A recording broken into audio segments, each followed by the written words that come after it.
9장 1절에서 13절까지의 말씀입니다. 구약성경 사무엘하 9장 1절에서 13절까지 말씀입니다. 그 말씀이 긴 관계로 1절에서 5절까지만 우리가 함께 읽도록 하겠습니다.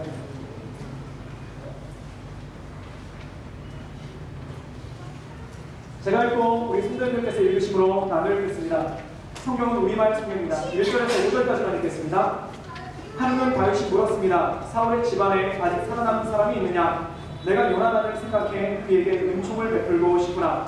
마침 사울 집안에 요나단 시바라는 종이 있어서 그를 불러 다윗 앞에 서게 했습니다. 왕이 그에게 말했습니다. 내가 시바냐? 그가 대답했습니다.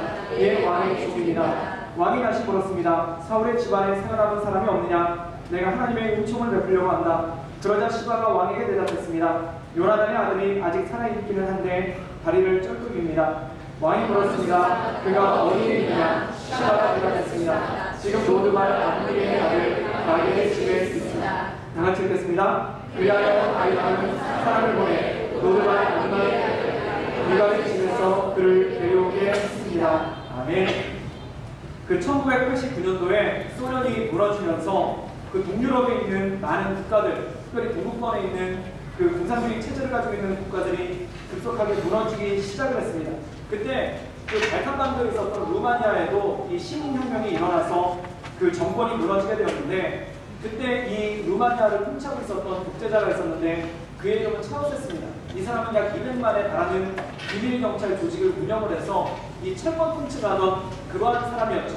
그런데 이 시민혁명의 기세가 너무 커져서 결국 그것을 견디지 못하고 루마니아를 탈출하려다가 이 시민군들한테 붙잡혀서 그 자리에서 처형을 당하게 되는 그러한 일이 있었습니다. 그때 이 차우세스를 처형할 때 총사령에 처해졌는데 서로 이 차우세스를 죽이려고 앞장서는 군인들이 많았고, 그 다음에 이 사람을 총사령에 처했는데 나중에 시신을 보니까 그 사람과 그 사람 부인의 몸에서 각자 160발씩의 총알이 나왔다고 하죠. 그만큼 이 루마니아 사람들이 이 차우세스를 증오하고 그를 죽이려고 했던 그런 모습을 알 수가 있겠죠. 얼마나 잔인하게 통치됐으면은 그 백성들 마음 가운데, 국민들 마음 가운데 그러한 증오가 자리 잡았겠습니다. 그런데 한 가지 아이러니한 게 뭐냐면, 이 차우세스가 총살을 당할 때 그 옆에서 같이 죽은 강아지가 한 마리가 있었는데, 이 강아지 역시 차우세스의 애완견이었다고 합니다. 그래서 이 차우세스가 도망을 갈 때 그 개를 데리고 가다가 그 개도 같이 잡혀가지고 같이 총살을 당하는, 개가 총살을 당하는 어이없는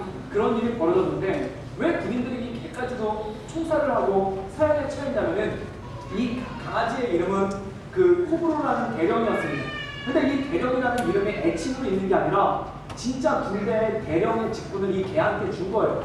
그래서 이 개에게 속해 있는 연대가 있고, 그래서 개가 대대장이고 연대장이고 그 휘하에 연대병력이 있는데 그 연대병력이 개를 특징이 생기고 이 개를 호위하면서 다니는 그런 웃지 못할 일이 진짜 루마니아에서 있었다는 겁니다.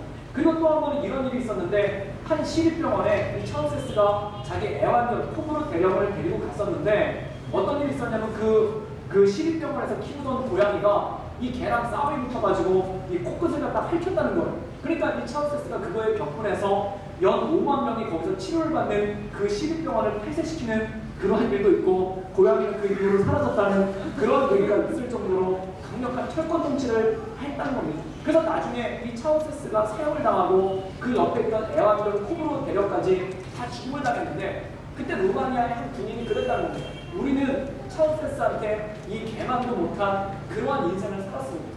이 개가 받는 대접보다도 훨씬 못한 그런 대접을 받고 살았고, 이 차우세스는 우리 루마니아 국민들을 이 개보다도 못하게 여기는 그러한 일이 있었습니다 라고 얘기를 하면서 그런 일화에 대해서 소개했던 적이 있었습니다.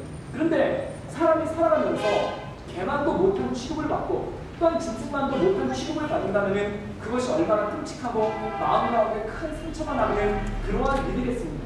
그런데 사람이 개보다도 못한 대접을 받는다는 게 이런 독재국가에서 있는 일이거나 아니면 독재자가 통치하는 국가에서 있는 일에 국한된다면 굉장히 좋은 일이겠죠. 근데 문제는 뭐냐면, 우리가 살고 있는 세상이 사람이 강아지만도 못한 대접을 받는 일들이 굉장히 비일비재하다는 것입니다. 어제 제가 신문을 보다가 한 가지 재밌는 기사를 봤는데 그 기사가 웃지 못할 내용이에요. 그게 뭐냐면 제목도 이렇습니다. 귀족견의 전성시대, 애는 줄고 개는 는다 라는 그러한 제목으로 우리나라 강아지 산업에 대해서, 애완견 산업에 대해서 이 기사가 나왔는데 그 기사 내용을 보면 이런 거예요. 우리나라가 0세부터 14세까지 어린이들의 숫자가 몇 명이냐면은 756만 명이라는 겁니다. 그런데 이 강아지, 애완견의 숫자, 그냥 길거리에서 돌아다니는 개들 말고 또는 그 시골에서 이렇게 음식이 되기 전에 직전에 있는 그런 강아지 말고 진짜 등록해서 애지중지 키우는 애완견의 숫자가 얼마냐면은 556만 마리라는 겁니다. 0세부터 14세까지의 아이가 700만 정도인데 이 애완견, 집에서 키우는 애완견의 숫자가 500만 마리가 넘는다는 거예요. 그리고 육아 관련 시장, 기저귀를 판다든지 애들 옷이라든지 또한 애에게 들어가는 그 용품들의 매출이 매년 2조 7천억 원인데 이 애완견들한테 들어가는 비용이 어느 정도냐면은 9천억 정도가 든다라고 얘기를 합니다. 그래서 어떤 전망치가 나왔냐면은 경제연구원에서 2020년에는 이 애완견의 시장이 6조 정도로 급상승할 걸로 보였다는 것입니다. 그래서 가장 유망한 산업이 뭐냐면 우리나라 최첨단 IT 산업이 뭐냐면은 어떤 갤럭시나 이런 스마트폰 산업이 아니라 이 개산업이 가장 각광받는 산업이 되지 않고 가장 경제 성장률이 높으며 가장 큰 부가가치를 누릴 수 있는 산업으로 모든 것들이 전망을 하고 있다는 것입니다. 그래서 심지어 어느 얘기까지 있냐면은 이러다 수의대가 의대를 넘어서지 않겠는가라는 그러한 전망까지도 나온다는 거예요. 그리고 실제로 이 실력 있는 학생들 가운데 의대보다 수의대를 지망하는 학생들이 많은데 그 이유가 뭐냐면 의사가 되면은 반남 없는 과로에 시달려야 되고 또한 잘못 수술했다가 의료 분쟁에 휘말리는 경우가 많은데 이 수의사가 돼서 개를 갖다 수술을 하면은 수술이 잘못돼도 의료 분쟁에 휘말릴 일도 없고 단가도 훨씬 더 비싸기 때문에 이 강아지를 갖다가 건강검진을 해주는 게 훨씬 더 좋은 그런 일이 더 있다는 것입니다.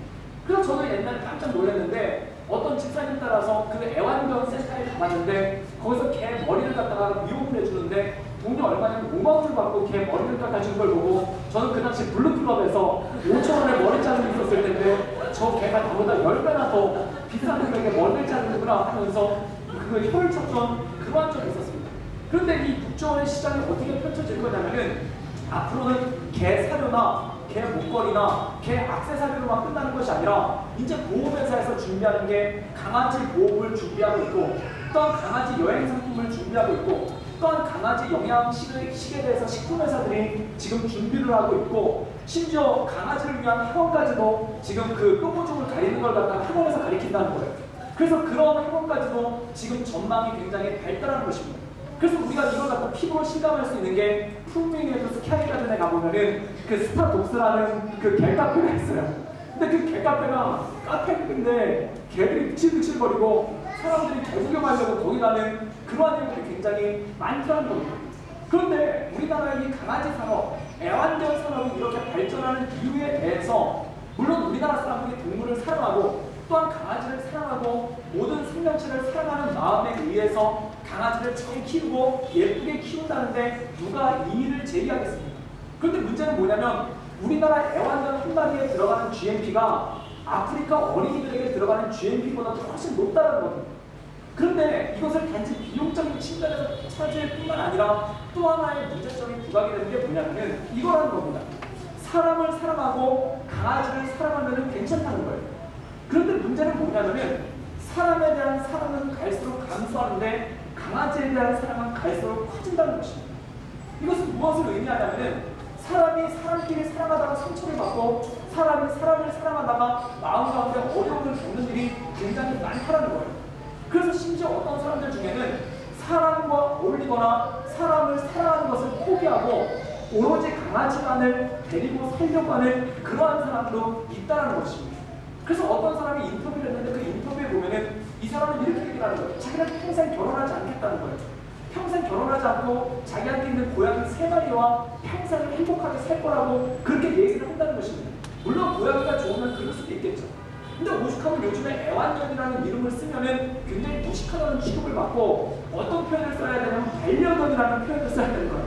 이 반려견이라는 표현은 뭐냐면 반려자. 반려자는 남편이나 아내를 지칭할 때나 쓰는 말이 반려자라는 것입니다. 근데 이게 사람에 대해서 지칭하는 말이 아니라 강아지에 대해서 지칭하는 말로 반려견이라는 말이 생긴다는 것은 무엇이겠습니까?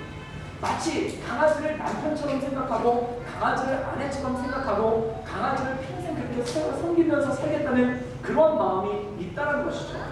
사랑 여러분, 강아지를 사랑하는 것은 절대 나쁜 것이 아닙니다. 애완견을 사랑하는 것은 절대 나쁜 것이 아닙니다.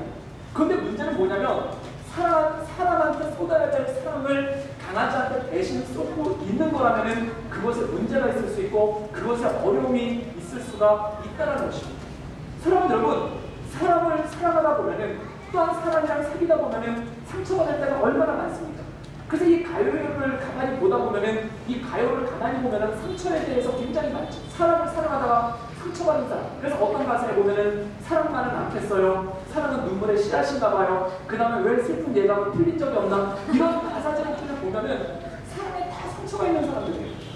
그런데 사람과 사랑을 하다가 사람을 좋아하다가 거기서 상처받는 마음 때문에 이제 앞으로는 사람을 더 이상 사랑하지 않고 강아지를 사랑하겠다라는 그런 대신 사랑의 욕구가 강아지에게 향하게 된다면 이것은 얼마나 심각한 일이겠습니까? 그런데 왜 강아지를 사랑합니까? 라고 얘기했더니 이렇게 대답을 했다는 거예요. 그게 뭐냐면은 사람은 배신을 하지만 강아지는 배신하지 않기 때문에 나는 강아지를 사랑합니다. 진짜 맞다니 그래요. 강아지 때문에 상처받았다는 사람 아무도 없어요. 남편 때문에 상처받고 아내 때문에 상처받고 부모님 때문에 상처받고 자녀 때문에 상처받았다는 사람 많은데 뭐 우리 집 돌돌이가 요즘에 이상해요 막 그래가지고 그 상처받은 사람 아무도 없거든요.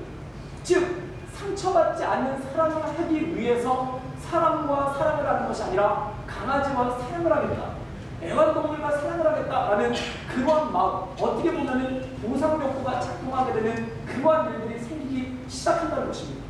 그래서 이 강아지를 사랑한다는 것이 긍정적인 측면에서는 사람들이 동물을 사랑한다는 좋은 측면도 있지만 부정적인 측면에서는 어떤 문제가 발생을 하게 되냐면 사람으로부터 느끼는 소외감을 강아지를 통해서 충족하려는 그런 마음이 그 안에 있다는 것입니다. 사랑 여러분, 사람은 영적인 존재이기 때문에 누군가를 사랑해야 되고 누군가로부터 사랑을 받아야지만 살 수 있는 존재가 바로 사람입니다. 그런데 사람에게 사랑을 주고 사랑을 받다가 그거에 대한 상처가 너무 커서 사람과 사랑하는 것을 포기하고 앞으로 그 사랑을 강아지화하겠다라고 얘기를 한다면 이것은 얼마나 심각하고 얼마나 어려운 일이겠습니까? 그래서 이 애완견 산업이 발전하는 것을 볼 때마다 느끼는 것이 무엇인가 하니 바로 사람의 소외라는 겁니다. 사람이 사람을 대하는 것이 힘들고 사람이 사람과 사랑을 나누는 것이 힘들고 사람이 사람과 함께하는 것이 힘들어지는 그러한 세대가 우리가 겪고 있는 현대 세대의 문제라는 것이죠. 오늘 말씀 가운데 보면은 이 다윗이라는 사람이 등장합니다. 근데 이 다윗이 오늘 한 사람을 사랑하기로 작정을 하는데 그게 누구냐면은 바로 무비보셋이라는 자기 친구 요나단의 아들이 무비보셋을 사랑하기로 작정하고 그를 품는 장면이 오늘 말씀 가운데 나와 있다는 것이죠. 우리 다 같이 1절의 말씀을 읽겠습니다. 우리 다 같이 읽겠습니다. 하루는 다윗이 내가 요나단을 생각해 그에게 은총을 베풀고 싶구나. 오늘 말씀 가운데 보면은 다윗이 누군가를 찾습니다. 누군가를 찾냐면은 사울의 집안에 살아남은 사람이 있느냐? 내가 요나단을 생각해 그에게 은총을 베풀고 싶구나 라고 말하는 장면이 이 말씀 가운데 나옵니다. 이 당시 다윗은 성공했습니다. 그리고 가장 높은 자리에 올랐습니다. 그리고 주변의 모든 국가들을 다 복속했기 때문에 이제 다윗을 넘볼 수 있는 사람은 아무도 없습니다. 다윗이 천하지존의 제일의 자리에 오른 다음에 제일 먼저 한 것이 무엇인가? 내가 그에게 은총을 베풀고 싶구나 라고 하면서 사람을 찾는 장면이 이 말씀 가운데 나온다는 것이죠. 사랑 여러분, 성경을 보면은 사람에게 가장 상처받는 사람에게 가장 상처가 많이 받은 사람을 꼽아보라고 한다면 우리는 이 다윗을 꼽을 수 있을 것입니다. 다윗을 보십시오. 어린 시절부터 이 사람은 상처가 굉장히 많지 않았습니다. 이 아버지로부터 인정받지 못하고 자기 7명의 형제들로부터 인정받지 못하는 그러한 삶을 살았어요. 즉 소외받고 무시당하고 아버지가 자기를 인정하지 않는 그런 어려운 가운데 이 사람이 살았다는 것이죠. 또한 나이가 든 다음에는 어떤 일이 생깁니까?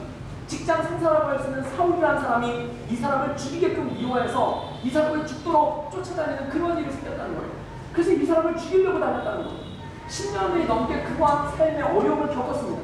얼마나 마음의 상처가 심했겠습니까? 그리고 결혼을 했는데 그 첫 번째 부인도 이 사울이라는 왕에 의해서 다른 남자에게 시집가는 그런 일이 생겼어요. 그래서 어떻게 보면은 이 다윗은 상처가 많은 사람이에요. 결혼도 실패했고 어렸을 때부터 불우한 환경에서 자랐고 그 다음에 직장 생활을 하고 커가면서 자기를 긍정적으로 생각하지 않는 사울 왕이라는 사람한테 죽을 고생을 한 사람이 바로 다윗이라는 것입니다. 사랑하는 여러분, 이렇게 고생을 많이 하고 상처가 많은 사람이 지존의 자리에 올랐다고 생각해 보십시오. 성공했다고 생각해 보십시오.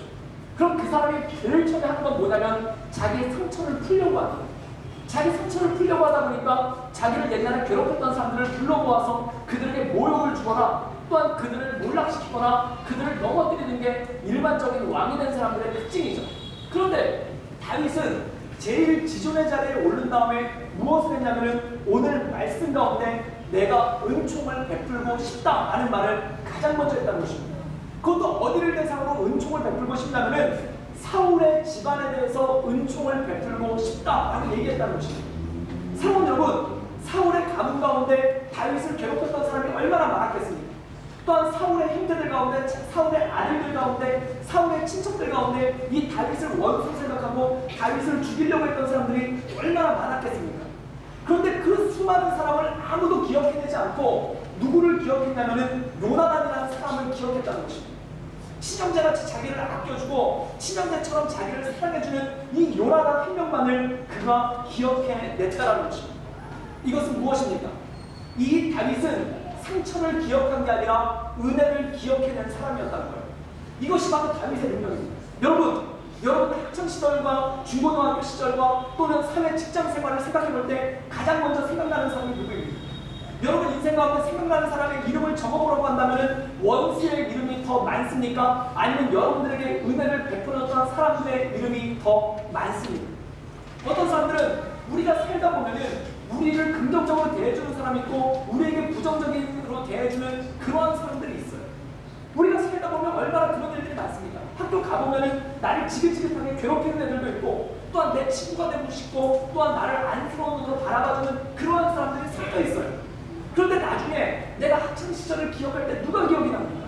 내 원수 같은 애가 기억이 납니까? 아니면 나를 보살펴주고 나를 이끌어줬던 그런 사람이 기억이 납니까? 사랑하는 여러분, 누가 기억이 나느냐에 따라서 그 사람은 원수를 갚으려고 하든지 아니면 은총을 베풀려고 하든지 그 모습들이 갈라지게 된다는 것입니다. 그런데 중요한 게 있습니다. 원수를 기억하는 것은 마치 우리 배에 뱃살이 찌는 것과 똑같습니다. 여러분 배에 살찌게 하려고 일부러 저녁에 라면 먹고 그 다음에 기름기 많은 것만 먹고 버터만 먹고 그 다음에 살쪄라 막히면서 훌라후프는 치고 던지고 그런 친구들 없잖아요. 그냥 가만히 숨만 쉬고 가만히 집에서 잠만 잤는데 어느 날 잡혀요. 지금 이번에 건강검진 갔다가 복부 비만한 소리를 듣고 깜짝 놀랐는데 그런데 저 아무 짓도 안 했어요. 배에 대해서 아무 짓도 안 하고 그냥 똑같이 살았어요. 근데 어느 순간 배에는 살이 붙어요. 그런데 근육은 가만히 있으면 붙는가 붙지 않는다는 겁니다. 여러분 뱃살을 몸에 붙이려면 그분은 숨만 쉬고 아무것도 안 해도 뱃살이 붙습니다. 그런데 몸에 근육을 붙이려면 끊임없이 땀을 흘리고 노력을 하고 운동을 해야지만 근육이 붙는다는 거예요. 그런데 우리의 삶도 그렇다는 것입니다. 상처를 기억할 것인가 은혜를 기억할 것인가. 상처는요 가만히만 있어도 기억이 나요. 어느 날 문득 기억이 나요. 어느 날 밥 먹다 문득 기억이 나고 어느 날 자다 기억이 나고 어느 날 갑자기 그 생각이 머릿속에 빡쳐 있어요. 그런데 은혜의 기억은 내가 생각을 해야 된다는 겁니다. 그것을 묵상을 해야 된다는 겁니다. 그것에 대해서 훈련을 해야 된다는 겁니다. 이 다윗이 그렇게 많은 상처와 그렇게 많은 어려움을 겪었는데 그가 왕이 된 다음에 가장 먼저 찾은 것이 뭐냐면 나한테 은혜를 베풀었던 요나단의 아들을 만나고 싶다 라는 말을 했다는 것은 무엇을 의미하겠습니까?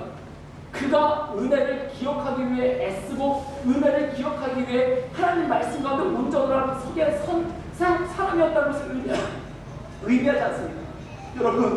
여러분 은생 가운데 은혜의 사람을 기억할 수 있기를 주님의 이름으로 축복합니다. 여러분 우리 주변에 은혜의 사람들이 얼마나 많습니까? 제가 군대에 있었을 때 놀랐던 것 중에 하나가 이 말씀을 묵상하면서 곰곰이 생각해 보니까 군대에 있을 때 훈련만 갔다 오면은 제 관물대에 항상 편지가 있었어요. 상병 때까지 거의 매일같이 편지가 왔어요.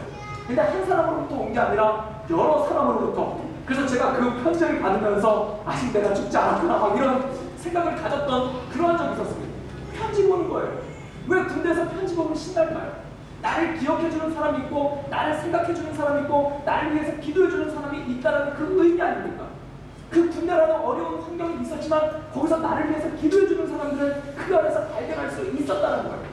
그래서 군대 그리고 나를 괴롭혔던 고참들이 생각이 나는 게 아니라 나에게 편지를 보내줬던 그 사람들이 먼저 생각이 나는 거예요. 그리고 어렸을 때부터 가만히 생각을 해보니까 저희 집에 제가 6살 때 저희 집에 문간방에 새들어 살던 누나가 계셨는데 그 누나가 저보다 나이가 20살도 훨씬 더 많았죠. 근데 이분이 제가 기억이 나는 게 아코디언을 치면서 늘 찬양을 했어요. 아코디언을 치면서 찬양을 하는데 이분이 저를 굉장히 예뻐해가지고 늘 퇴근할 때마다 먹을 걸 사다 주고 그 다음에 저한테 맛있는 음식이나 만화책 같은 걸 사다 주고 그 다음에 꼭 했던 게 뭐냐면 교회 가라고 저한테 그분이 꼭 얘기를 하셨어요. 근데 제가 곰곰이 생각해보니까 저한테 최초로 전도를 해줬던 사람이 바로 그 사람이더라고요. 바로 그분이더라고요. 그분이 생각이 나는 거예요. 그런 초등학교 때, 중고등학교 다닐 때 저를 전도해줘서 함께 다니던 사촌형이 있었습니다. 참 고마운 사람이에요. 교회 다니는데 교회 다니는 거에 대해서 저를 교회 다닐 수 있도록 인도해주고 그 다음에 어렸을 때 같이 대화 나눌 수 있도록 해주고 거의 집이 근처에 있어서 거의 매일같이 만나면서 그렇게 얘기했던 고마운 형이 있어요. 그리고 제가 교회 다닐 때 초등학교 3학년 때부터 교회 다녔는데 중학교 2학년 때까지 설교를 한 번도 들은 적이 없습니다. 진짜 들은 적이 없습니다. 그리고 교회에서 굉장히 말썽을 많이 부렸어요. 떠들고 까불고 장난치고 의자 넘어다니고 의자 밑으로 다니고 그래서 그 예배를 방해할 수 있는 모든 것을 제가 다 했던 것 같아요. 그런데 5년 동안 그러면서 그 교회를 한 번도 안 빠졌어요. 세상에 제일 힘든 사람이 그런 사람이에요. 예배 시간 방해는 되는데 빠지지는 않아요. 근데 제가 그랬어요. 중학교 2학년 때까지 그랬어요. 초등학교 6학년 때는 어떤 일이 있었냐면 저희 졸업 예배를 드렸는데 그 졸업 예배 때 그냥 예배를 축도로서 끝내면 너무 밋밋한 것 같아서 80여발짜리 폭죽을 사와가지고 뒤에서 터뜨렸어요. 저 깜짝 놀랐습니다. 야외에서 터뜨릴 때는 그렇게 불꽃이 멋있는 폭죽인데 실내에서 터뜨리니까 연기가 막 꽉 차는 거예요.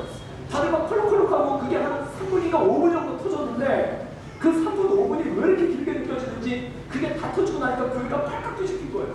난리가 난 거예요. 저는 그럴 줄 몰랐어요. 연기가 꽉 찼어요. 그러고 나서 담임 목사님이 저를 끌고 본인 방으로 들어가셨죠. 그래가지고 거기서 이 담임 목사님과 제가 초등학교 6학년 때부터 이렇게 독대를 하는 그런 영광을 누렸는데 그때 이 담임 목사님이 너 내일부터 교회 나오시마 이런 말씀 한 번도 안 하셨어요.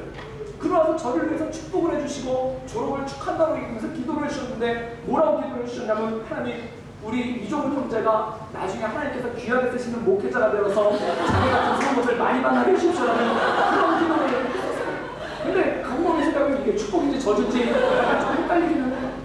근데 그때 이끌어 주셨던 목사님 그리고 그때 그 이후로 신학교 갔었을 때 잡아주셨던 선배님들 그 다음에 목회를 시작할 때 제가 참 감사한 것 중에 하나가 목회를 시작할 때 이력서를 제가 한 번도 써본 적이 없어요.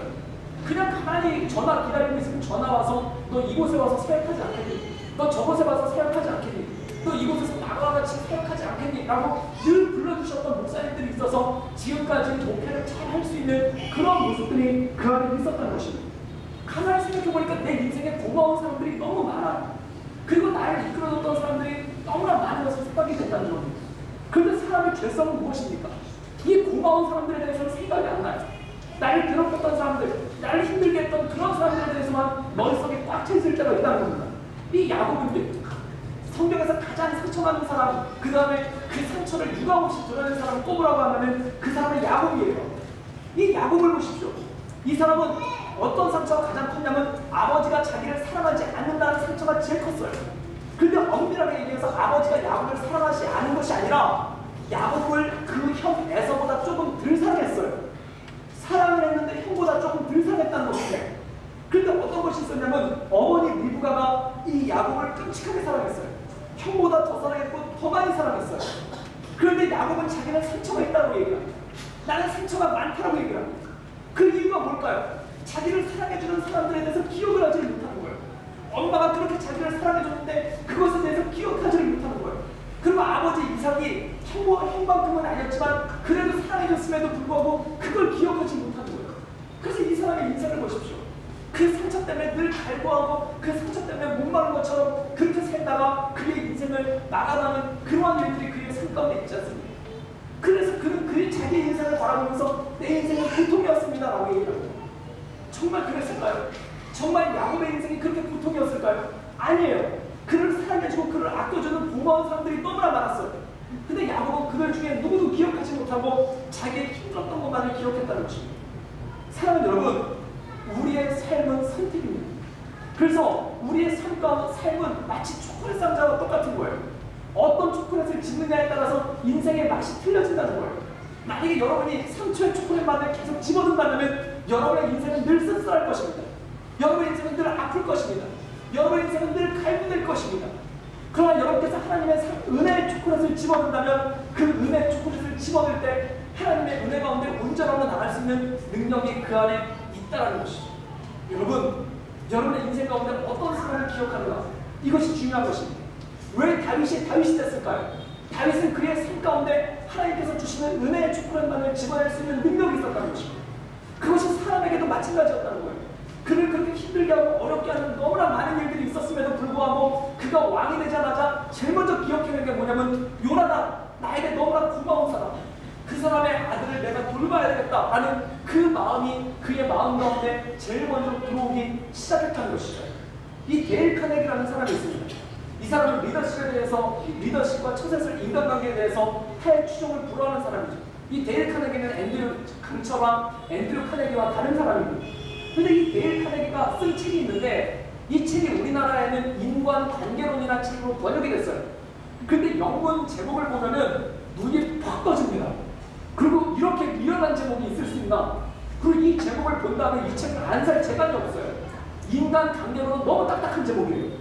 진짜 제목이 뭐냐면은 친구를 만들고 사람을 움직이는 법. 확하지 않습니까?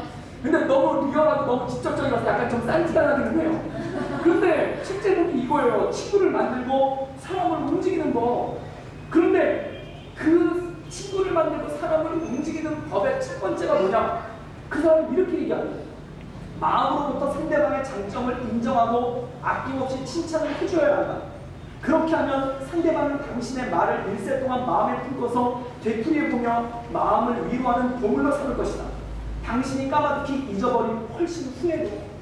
그래서 친구를 만들고 사람을 움직이는 가장 첫 번째 방법이 뭐냐면 마음으로부터 상대방의 장점을 인정하고 아낌없이 칭찬을 해주라는 겁니다.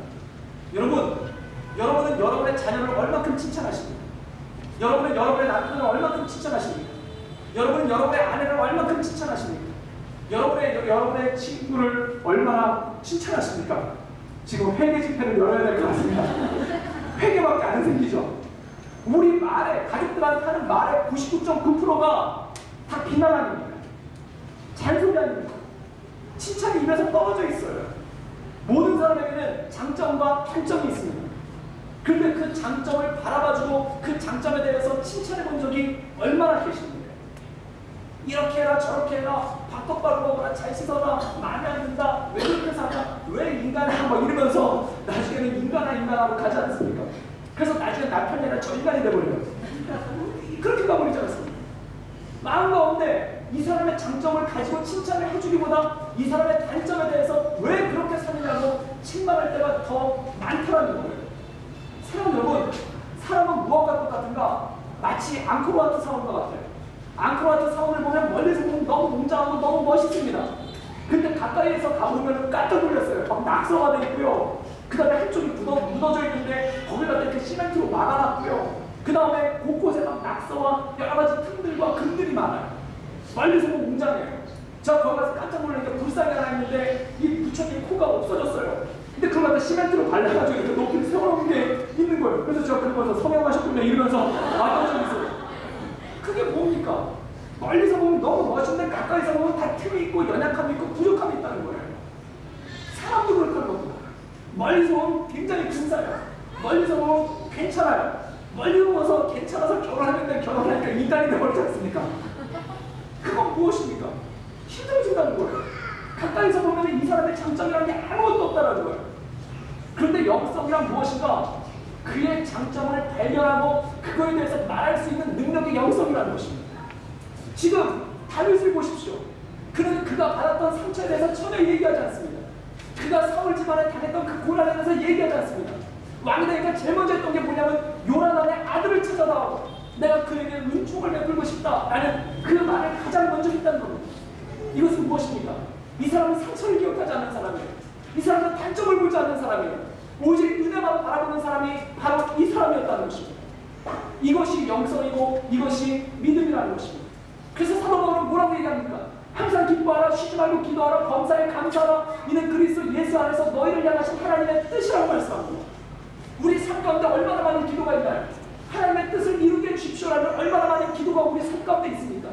그러니까 하나님의 뜻은 뭔가를 이뤄내는 것이 하나님의 뜻이 아니라 우리가 기쁨과 기도와 감사의 마음을 가지고 살아가는 것이 하나님의 뜻을 이뤄나가는 것이고 우리 삶의 천국을 만들어갈 수 있는 능력이 있다는 것입니다.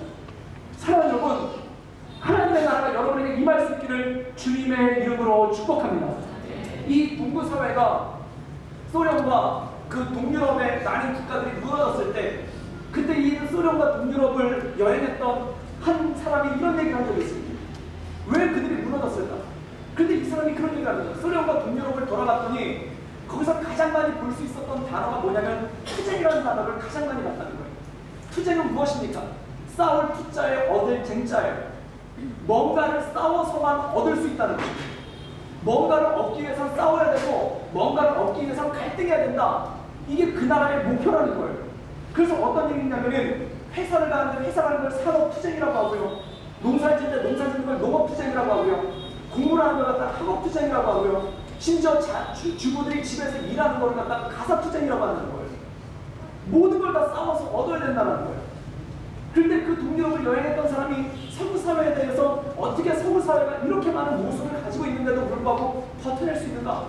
가만히 봤더니 서구 기독교권에 가장 많이 쓰는 단어 중에 하나가 바로 감사라는 거예요.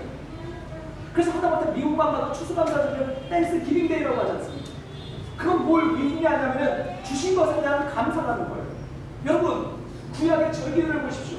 6월절, 맥주절, 77절, 오순절, 장막절 수많은 절기들을 보십시오. 다 감사절기예요. 그 감사를 기억하고 내게 주신 것들에 대해서 감사한다 라는 말이 제일 많이 나오지 않습니까? 연예인들 가운데 인터뷰를 하다가 아, 저 사람 교회 다니는구나 라는 느낌을 누구한테 받습니까? 그걸 어떻게 하냐면은 어떤 사람은 감사란 말이 입에 붙은 사람이 있어요. 요즘에 어떻게 사십니까? 감사하죠. 그 작품에 대해서 어떻게 생각하십니까? 감사하죠. 그냥 감사가 돼요. 입에 감사가 있는 거예요. 여러분, 그 무너진 동구권과 그 다음에 소련의 그 나라들은 자녀들한테 어떤 말을 가르쳤냐면 투쟁이라는 말을 가르쳤어요. 어떻게 싸워서 이길 것인가? 어떻게 싸워서 쟁취할 것인가? 어떻게 경쟁해서 가질 것인가? 투쟁이라는 말을 가장 많이 가르쳤어요. 아이들한테 감사란 말을 가르치지 않았다는 것입니다. 여러분, 아이들한테 감사란 말을 가르치지 않았는데 어떻게 그 다음 세대를 기대할 수가 있겠습니까? 아이들한테 감사란 말을 가르치지 않고 어떻게 이 아이들이 은혜 가운데 살 수 있는 그런 능력을 받아낼 수 있겠느냐는 것입니다. 사랑하는 여러분, 진정한 영성은 감사하면서입니다. 우리 인생 가운데 모든 것에 감사할 수 있는 능력, 범사에 감사하라, 모든 것에 감사하라, 이는 그리스도 예수 안에서 너희를 향하신 하나님의 뜻이라. 그 감사가 우리를 온전하게 하고 그 감사가 우리를 바르게 세우는 능력이 우리의 인생 가운데 주어진다는 것입니다. 다윗의 배우는 무엇인가? 그는 감사한 사람이었다는 것입니다. 그의 마음 가운데 감사가 있으니까 고마운 사람을 찾고 싶은 거예요. 그 고마운 사람에게 은총을 베풀어주고 싶은 그 마음이 그의 삶 가운데 있었다는 것입니다. 감사하는 삶이 바로 예배하는 삶인 줄 믿습니다. 그리고 그 삶 가운데 하나님의 놀라운 역사가 있는 줄 믿습니다. 그럼 사랑하는 여러분 인생 가운데 이 감사의 마음과 이 감사의 능력이 날마다 하나님의 인생 가운데 하나님의 말씀 가운데 온전함으로 주어질 수 있기를 주님의 이름으로 축복합니다. 우리 시간에 하나님께 기도하며 나가길 원합니다.